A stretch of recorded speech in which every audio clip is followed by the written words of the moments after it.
Senhor Deus, pedimos a orientação do Senhor, pedimos que a graça do Senhor seja dispensada sobre os nossos corações, as nossas vidas, para que de tudo que vamos ouvir, a gente seja, ó Deus, confrontado, que venhamos a ser, que os nossos olhos venham a ser abertos para os nossos pecados. Que a Tua graça, ó Deus, seja generosa com os nossos corações nesta hora. Nós assim te pedimos por Jesus. Amém. Gente, hoje nós chegamos à nossa quarta mensagem sobre justiça social. Quarta ou quinta, não sei. E semana que vem a gente encerra esse tema, a gente prega a última vez sobre justiça social. E a minha intenção hoje é ler vários textos da palavra de Deus que falam sobre justiça social. Há umas 2 mensagens atrás eu falei que existiam vários textos, então eu selecionei alguns deles. Não dá para ler todos porque é muita coisa. Então eu separei alguns e vou ler esses textos com vocês e fazer assim rápidos comentários acerca desses textos. E esses textos, eles hão de nos mostrar, por eles mesmos, qual deve ser a nossa postura como crentes, como igreja, diante da injustiça, da opressão, da miséria e do sofrimento pelo qual milhares de pessoas carentes, não só na nossa cidade, no nosso bairro, mas em vários lugares do nosso país, atualmente enfrentam. E eu fico impressionado com a frequência e a insistência da Bíblia em nos mostrar que Deus, Ele é defensor dos grupos vulneráveis. Então esses textos vão nos mostrar como que, diante da luta de pobre e rico, Deus fica do lado dos pobres, sempre. Como que Deus, Ele vai ter um cuidado e um carinho e uma atenção especial para com as pessoas carentes e necessitadas. Então vamos a eles. Primeiro deles, Zacarias 7, versos 9 e 10. Zacarias fica no Velho Testamento. Para quem usa a Bíblia, fica naquelas páginas coladinhas que você não costuma abrir. Para quem tem Bíblia no tablet, no celular, é mais fácil. Zacarias 7, versos 9 e 10 dizem assim: Falou o Senhor dos Exércitos, praticai a justiça verdadeira, mostrai bondade e compaixão, cada um para com o seu irmão, e não oprimais a viúva, o órfão, o estrangeiro e o pobre. Ninguém planeje no coração o mal contra o seu irmão. Nas sociedades agrárias pré-modernas, esses 4 grupos aqui, eles não tinham nenhum poder social. Viúva, órfão, estrangeiro e pobre mal tinha o que comer. Se houvesse fome na terra, invasão ou alguma epidemia ou algum caos social, esses 4 grupos aqui seriam os primeiros a morrer. E isso aconteceria em questão de dias. E aí, segundo o profeta Zacarias, uma forma de avaliar a justiça de uma sociedade para sabermos se uma sociedade é justa, nós devemos avaliar o tratamento que essa sociedade concede e oferece a grupos como estes aqui. Ou seja, como que uma sociedade trata aquelas pessoas ou aqueles grupos que não têm quem os defenda. Qualquer negligência em relação às necessidades desses grupos, diz Zacarias, significa falta de misericórdia e, portanto, uma violação da justiça. Salmo 146.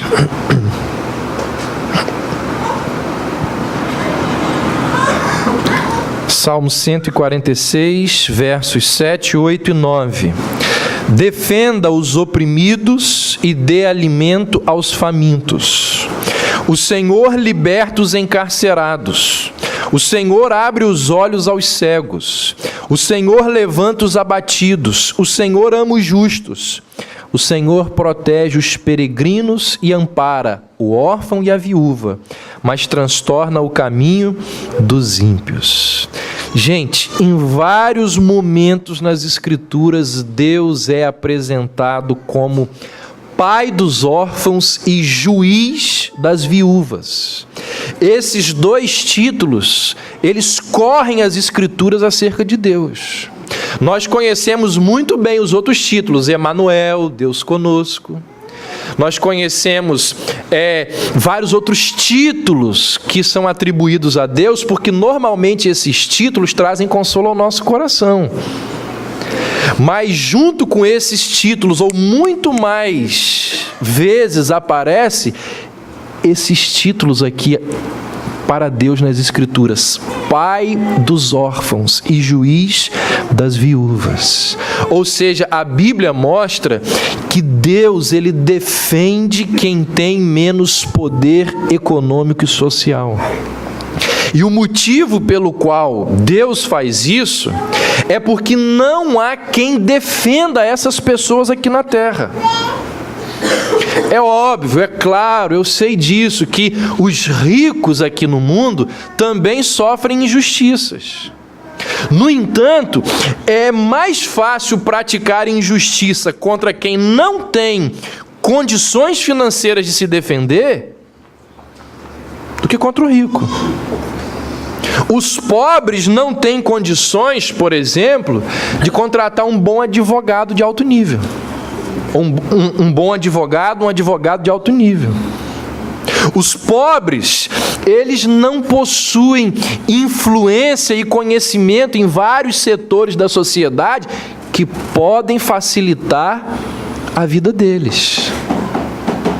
Os pobres não conhecem pessoas que fazem os papéis andar. Como diz o ditado, papel não tem perna, então alguém tem que fazer os papéis andar. E os pobres não têm pessoas para fazer isso por eles. Quando o filho de um rico é assassinado, rapidamente se pega o bandido. É mentira?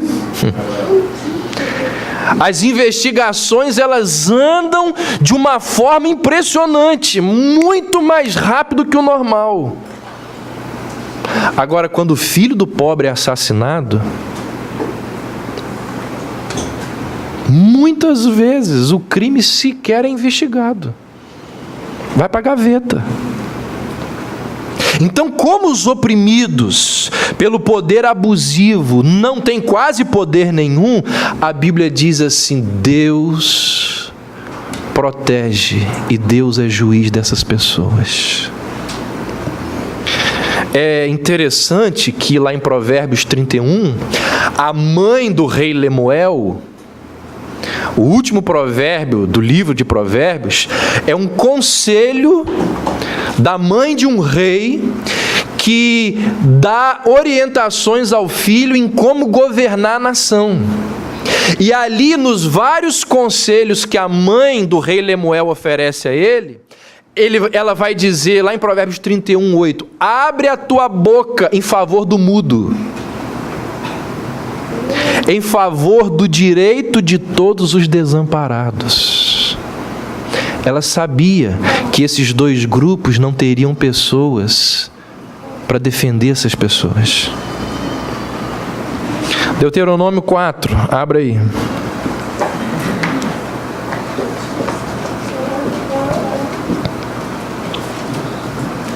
Deuteronômio 4, versos 6, 7 e 8. Guardai-os e obedecei a eles.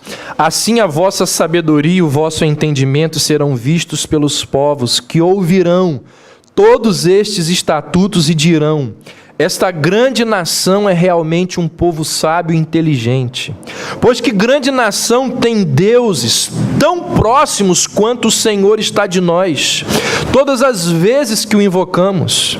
E que grande nação há que tenha estatutos e preceitos tão justos quanto toda esta lei que hoje ponho diante de vós. Gente, quando Deus formou a nação de Israel, Deus deu várias ordens a Israel. E muitas dessas ordens era para que Israel se tornasse modelo para aquelas nações que circundavam ela ali. Aquelas nações que estavam ao seu redor. Então Israel recebeu a ordem de desenvolver uma cultura de justiça social para os pobres e os vulneráveis, porque uma sociedade com estas características serviria de exemplo para outras nações e desta forma revelaria a glória de Deus, o caráter de Deus às outras nações. O que Moisés diz aqui é que as nações vizinhas, elas deveriam se espelhar na justiça e na paz que existia dentro de Israel. Essa é a razão porque em Provérbios 14, 31, Deus vai dizer assim: insultamos o nome dele quando desprezamos o pobre. E honramos o nome dele quando somos generosos para com os carentes. Então, tanto Provérbios como Deuteronômio nos mostram que quando nós fechamos os nossos ouvidos e não atendemos os clamores e as necessidades dos pobres, nós deixamos de honrar a Deus, nós impedimos o mundo de enxergar a beleza do Senhor. Jó, capítulo 29.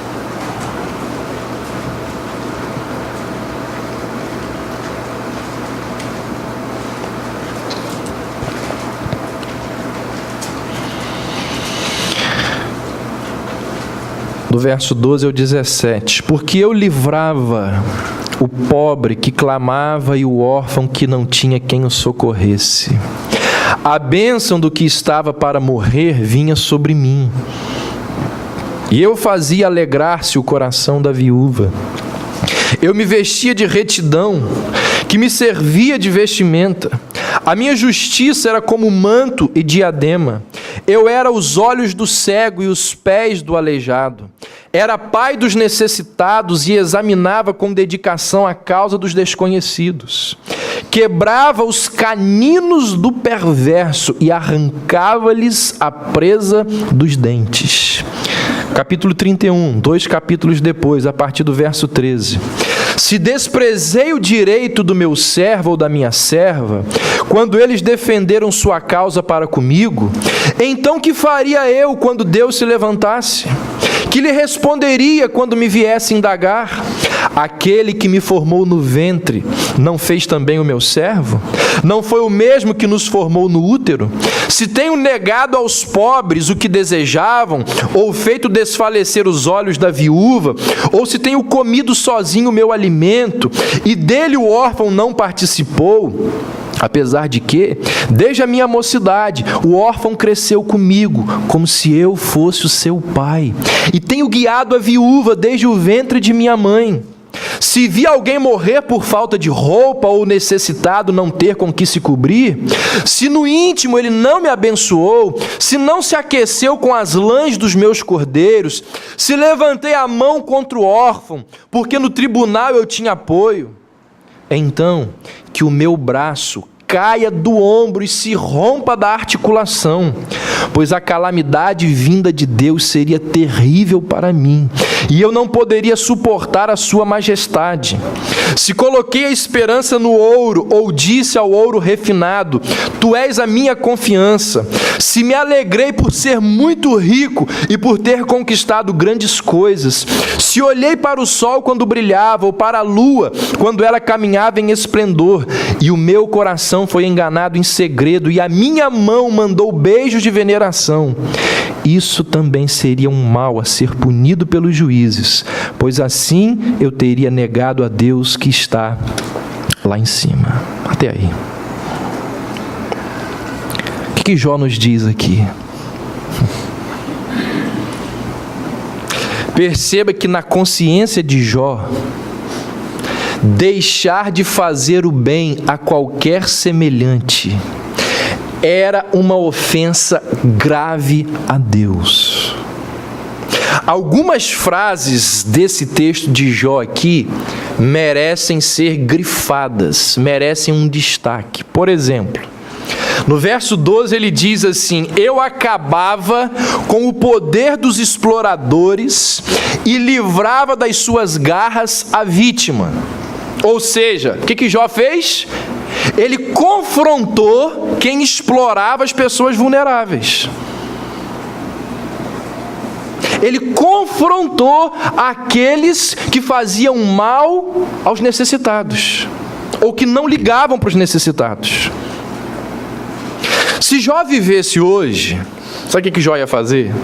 Ele iria processar pessoas e empresas que exploram os necessitados. Se vivesse hoje, Jó, ele iria se envolver com grupos que lutam pelos direitos dos mais pobres. Se vivesse hoje, Jó criticaria o governo, que cobra impostos apenas da classe trabalhadora, porque rico nesse país não paga imposto. Jó iria denunciar isso aqui com todas as suas forças. Jó ia dizer: explorado no Brasil é a classe trabalhadora. Jó ia falar isso. Se vivesse hoje, Jó ia procurar fazer alguma faculdade, alguma universidade que lhe desse condições de, depois de formado, defender o explorado. Ele diz: eu acabava com o poder dos exploradores e livrava das mãos dos exploradores a vítima. Verso 15 e 16, ele diz assim, olha o que ele diz: eu era olhos para os cegos e pés para os aleijados. Ele diz: eu era pai dos pobres.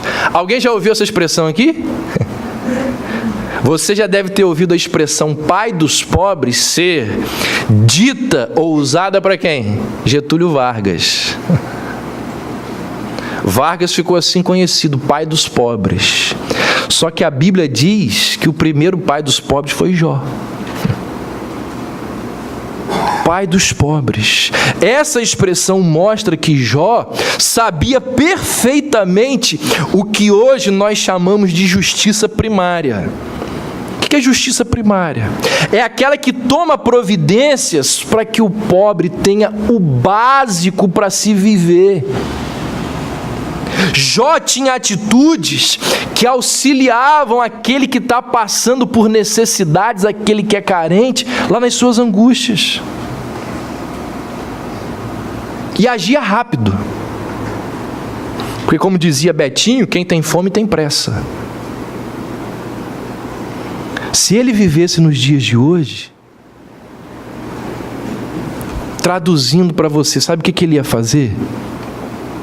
Ele diz assim, ó, com os recursos que eu tenho, eu chegaria para uma família que não tem muitos recursos e combinaria com essa família o seguinte: olha, nos próximos 5 meses, eu vou fazer a compra do mês de vocês.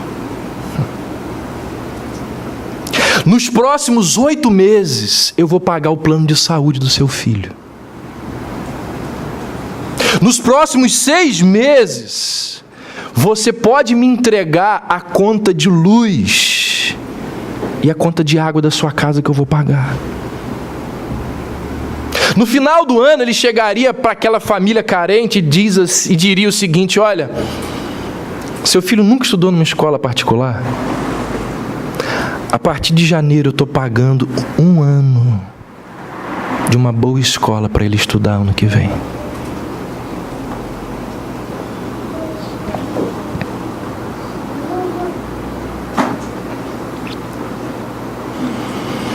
Alguém se lembra do que Paulo disse para Timóteo? Paulo disse assim: ordena aos ricos deste mundo que pratiquem o bem e se enriqueçam de boas obras. Sejam generosos em dar e prontos a repartir. Gente, isso é a ordem de Deus. Procurarmos aquelas pessoas mais necessitadas e distribuirmos com elas a riqueza que Deus tem nos dado.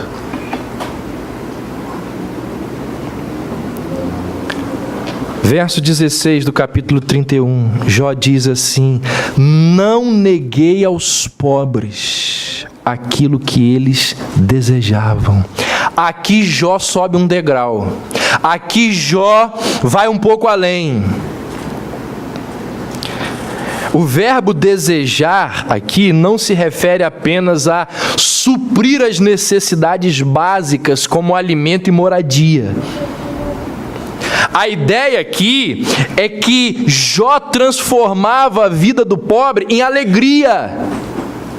Nos versos 17 e 28, Jó afirma que se ele não tivesse dividido o seu pão ou as lãs dos seus cordeiros com os pobres, ele diz: se eu não tivesse feito isso, eu teria cometido um pecado terrível contra Deus. Ou seja, Jó, ele não se contentou apenas em dar esmolas, em ajudar um pouquinho. Pelo contrário, ele envolveu-se profundamente na vida dos pobres. Ele tomou providência para que os necessitados tivessem uma vida feliz. Jó, ele não se satisfez com uma ajuda parcial, momentânea aos carentes da comunidade. Nesse mesmo capítulo, Jó ainda diz, ele vai dizer assim, é pecado, e acreditar que a riqueza que ele possuía e que lhe fora dada por Deus era somente dele. Depois você pode ler em casa.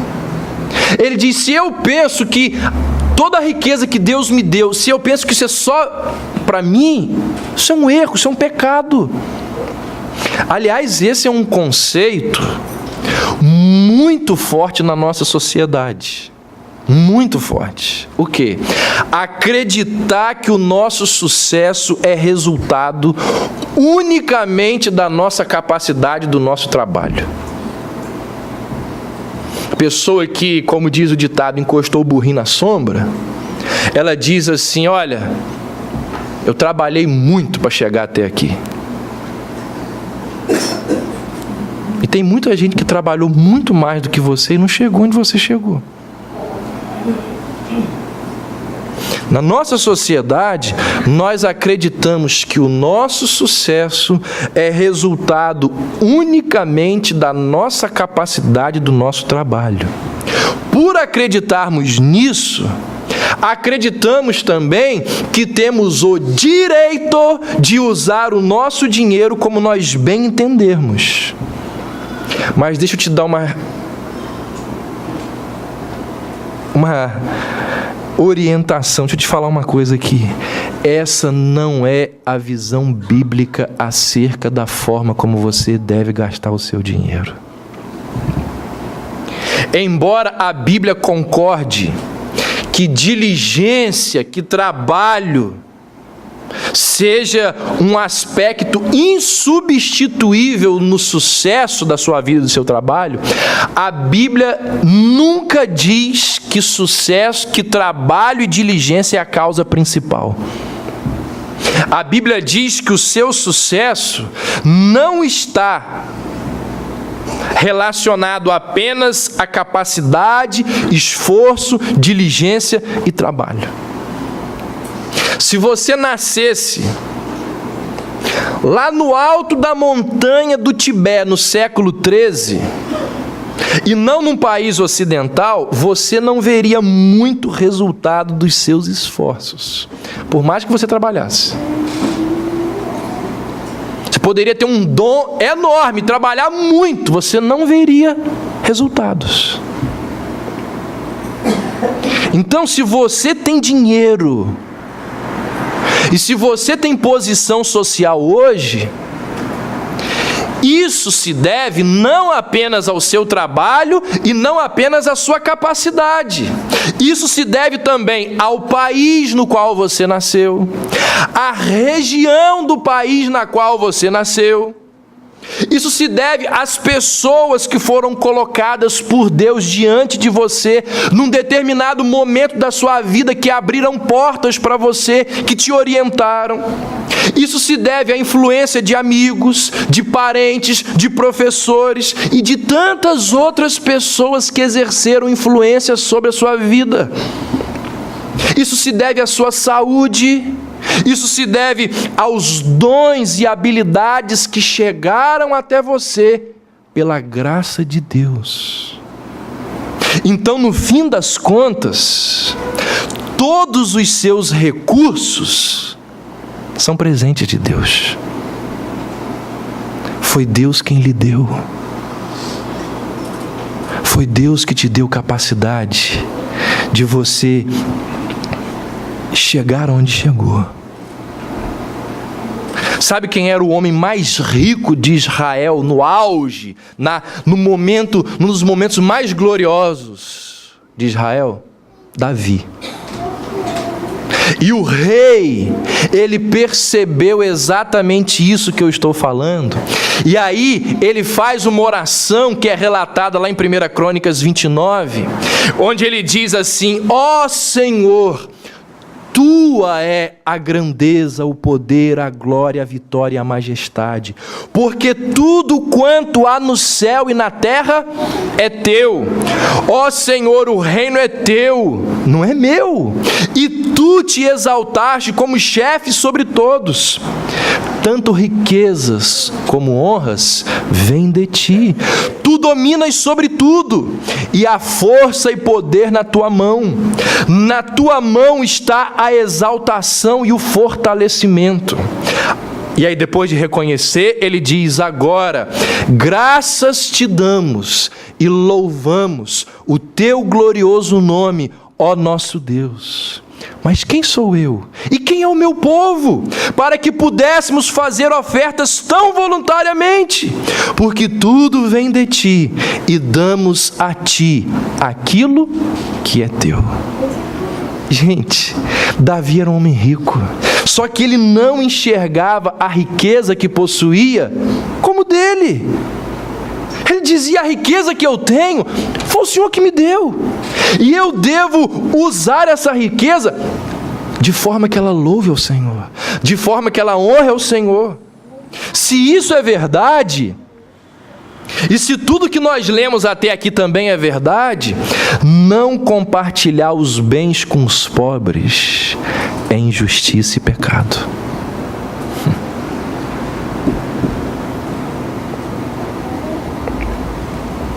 Ezequiel 18, abra aí.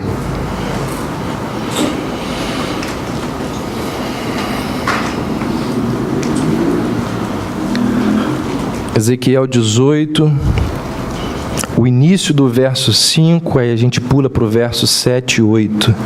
Se um homem for justo e agir com retidão e justiça, não oprimir ninguém, mas devolver o penhor ao devedor e não roubar, mas repartir o pão com o faminto e vestir o que não tem roupas, não emprestar a juros e não receber mais do que emprestou, e desviar-se da injustiça, e fizer verdadeira justiça entre dois homens. Até aí. Sabe o que Ezequiel está falando aqui? Ele está falando de um homem justo,